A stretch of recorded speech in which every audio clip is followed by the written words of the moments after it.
Breaking చూస్తున్నాం. ఒడిశాలోని పూరి జగన్నాథ రథయాత్రలో అపశృతి చోటు చేసుకుంది.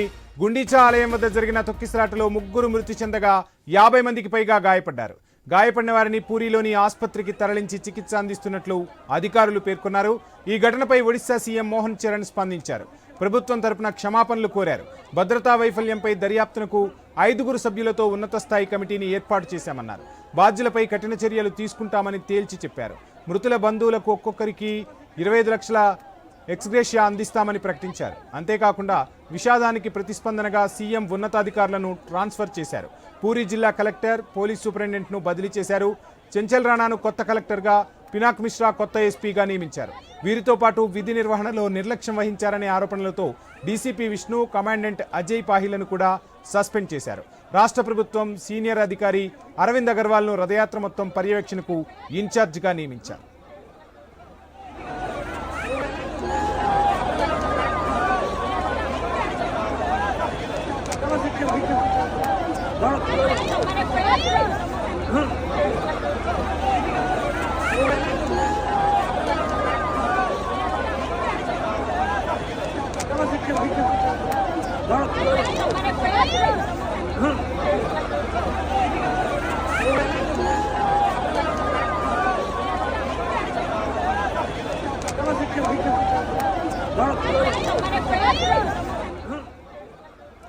ఒడిశాలోని పూరి జగన్నాథ రథయాత్రలో అపశృతి చోటు చేసుకుంది. గుండీచా ఆలయం వద్ద జరిగిన తొక్కిసలాటలో 3 మృతి చెందగా 50 మందికి పైగా గాయపడ్డారు.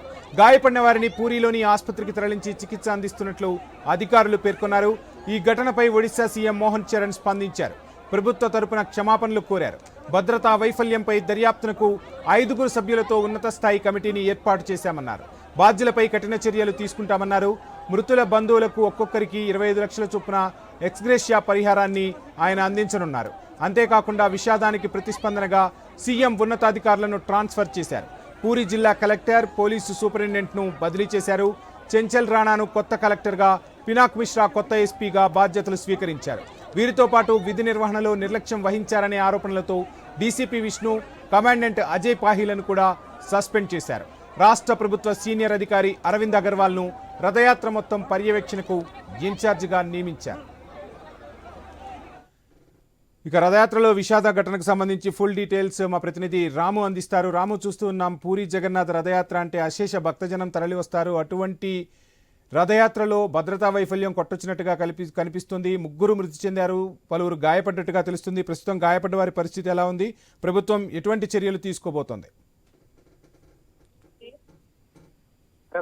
మనం చూసుకోవచ్చు, ఏదైతే పూరి జగన్నాథ స్వామి రథయాత్రకు సంబంధించి గుండీచా దేవాలయం వద్ద ఏకోజామున 4:30 గంటలకు జరిగిన తొక్కిసలాటకు సంబంధించి 3 మృత్యువాత పడడం, 50 మంది గాయపడడం, దీనిపై ప్రభుత్వం కూడా వెంటనే స్పందించి ఎంక్వైరీ కూడా వేయడం జరిగింది. అయితే సీఎం మోహన్ చరణ్ ఆదేశాలతో ఎవరైతే మృతి చెందారో మృతుల కుటుంబాలకు 25 లక్షలు నష్టపరిహారం, అంతేకాకుండా ఈ యొక్క ఘటనకు బాధ్యులైన జిల్లా కలెక్టర్ మరియు జిల్లా ఎస్పీలను బదిలీ చేస్తూ, అంతేకాకుండా డీసీపీ విష్ణు, కమాండెంట్ అజయ్ పాహిలను విధి నిర్వహణలో నిర్లక్ష్యం వహించారని సస్పెండ్ కూడా చేశారు.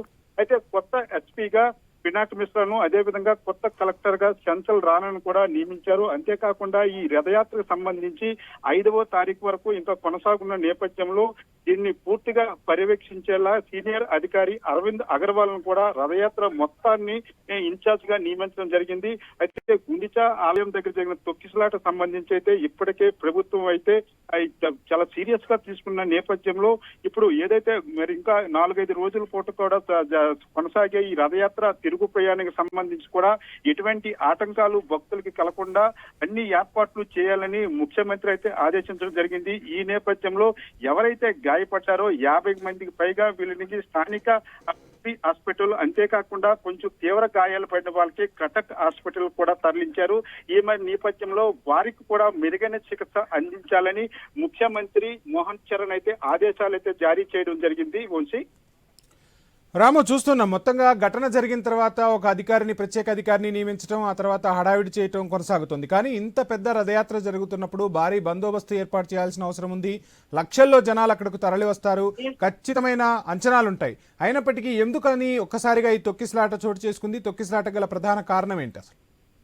తొక్కిసలాటికి మనం ఉదయం మాట్లాడుకున్నట్టు ఏదైతే చెక్కలతో కొన్ని 2 ట్రక్కులను అయితే అక్కడికి ఎంట్రీ చేశారు. ముఖ్యంగా చూసుకుంటే నిన్న అర్ధరాత్రి సుమారు 10 లక్షల మంది వరకు కూడా హాజరయ్యారు. అంతేకాకుండా ఈ గుండిచా మందిరం దగ్గర ఈ యొక్క రథాల మీద ఉన్న దేవతలను దేవుళ్ళను ప్రత్యక్ష దర్శనం చేసుకోవాలనే కుతూహలంతో భక్తులు తాకిడి కూడా పెరిగింది. ఈ నేపథ్యంలో ఏవైతే ఈ ట్రక్కులు వచ్చావో ఈ ట్రక్కులు సంబంధించి అక్కడ ఉన్న కింది స్థాయి అధికారులు అలౌ చేశారని మాత్రం అక్కడ ప్రాథమిక విచారణలో తేలింది. అయితే దానికి సంబంధించి కూడా వారిని బాధ్యులను చేస్తూ ఉన్నతాధికారులను అయితే అక్కడ ఉన్న డీసీపీని అయితే సస్పెండ్ చేయడం జరిగింది. అయితే మనం చూసుకోవచ్చు, ఎన్నో ఏళ్ల చరిత్ర ఉన్న పూరి జగన్నాథ స్వామి రథయాత్ర అంటే దేశంలోనే కాదు ప్రపంచంలో హిందువులు కూడా ఎంతో ప్రఖ్యాతిగా భావిస్తారు. అంతేకాకుండా ఈ రథయాత్ర నోడు ఎక్కడ ఎవరున్నా సరే ఈ రథయాత్రలో ఆ దేవుణ్ణి దర్శించుకోవాలని ఈ యొక్క 4-5 రోజులు జరిగే ఈ రథయాత్ర సంబంధించి రథయాత్ర మొదటి రోజు 27వ తారీఖు జరిగిన రథయాత్రకును అదేవిధంగా తిరుగు ప్రయాణం చేసే రథయాత్ర కూడా పూర్తిగా భక్తులు స్వయంగా దర్శించుకొని ఆ యొక్క ఏదైతే రథానికి సంబంధించిన తాడును లాగితే పునర్జన్మ అనేది ఉండదని కూడా ముఖ్యంగా భావిస్తారు. ఈ నేపథ్యంలో ఇంత భారీగా వస్తారని అంచనా వేసినప్పుడు కూడా అధికారులు మాత్రం నిర్లక్ష్యం వహించారని చెప్తున్నారు. మనం చూసుకోవచ్చు, ఏదైతే బీజేపీ ప్రభుత్వం ఏర్పడిన తర్వాత ఒరిస్సాలో ఇది 2వ రథయాత్రగా చెప్పుకోవచ్చు. మొదటి రథయాత్ర నుంచి ఖాదీ భాండార్ సంబంధించి దానికి సంబంధించి కొంత సంచలనంగా మారింది గత ఏడాదిలో. ఇప్పుడు మనం చూసుకుంటే ఆ రత్న భాండాకర్ ఇష్యూ అయిన తర్వాత ఈ ఏడాది చూసుకుంటే ఈ యొక్క తొక్కిసలాట సంబంధించి 3 ముచ్చేవాత పడడం అనేది తీవ్రంగా కలిసివేసింది. ఈ నేపథ్యంలో అక్కడ ఉండే భక్తులకి ఎటువంటి అసౌక్యం కలగకుండా ప్రత్యేక చర్యలు చేపట్టాలని ముఖ్యంగా చూసుకుంటే గత ఎన్నడూ లేని విధంగా ఇక్కడ ప్రత్యేక అధికారిని కూడా నియమించారు. ముఖ్యంగా చూసుకుంటే ఎప్పుడు కూడా రథయాత్ర సంబంధించి పర్యవేక్షణ సంబంధించి ఎప్పుడు కూడా ఒక ఇన్ఛార్జ్ నియమించిన ఘటన అయితే లేదు. ఈ నేపథ్యంలో సీనియర్ అధికారిగా ఉన్న అరవింద్ అగర్వాల్ను ప్రత్యేక అధికారిగా ఇన్ఛార్జ్ గా నియమించడం మాత్రము రథయాత్ర సంబంధించి భద్రతా వైఫల్యాల్లో ఎంత దారుణంగా ఉన్నాయో అర్థమవుతున్న పరిస్థితి కనిపిస్తుంది. Vamshi, thank you Ramu.